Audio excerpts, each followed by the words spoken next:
سوال یہ کیا گیا ہے کہ اگر سحری کے وقت روزے کی نیت نہیں کی تو دن میں کب تک نیت کر سکتے ہیں، اور اگر بالکل ہی نیت نہیں کی تو کیا حکم ہوگا؟ دیکھیں، سحری کا مطلب یہ ہے کہ اس وقت یہ اٹھے تھے،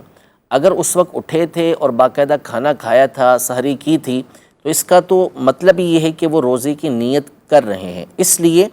کہ نیت یہ دل کے ارادے کو کہتے ہیں، بندے کے دل کے اندر ارادہ ہونا چاہیے، اور سحری کھانے کو علماء نے فرمایا کہ یہ ایک طرح کی نیت ہی ہے کہ اس کا ارادہ ہے کہ اس نے دوسرے دن روزہ رکھنا ہے، سوائے یہ کہ باقاعدہ وہ نیت کرے کہ میرا کل کا روزہ نہیں ہے، تو پھر ایک جداگانہ بات ہو جائے گی۔ اب اگر سحری میں اٹھا ہی نہیں بندہ، یا اٹھا لیکن اس نے سحری کی نہیں، ایسے ہی وقت گزار لیا اور نیت اس نے کی نہیں، اب اگر یہ فرض روزہ ہے جیسے رمضان کا روزہ ہوتا ہے یا نفل روزہ ہے،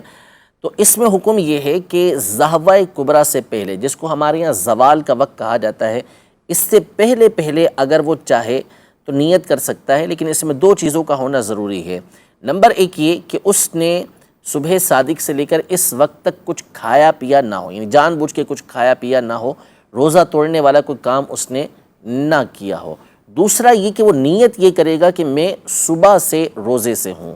یہ نیت کرے گا تو اس کی یہ نیت ہو جائے گی، جبکہ وہ رمضان کا روزہ ہو یا نفل روزہ ہو۔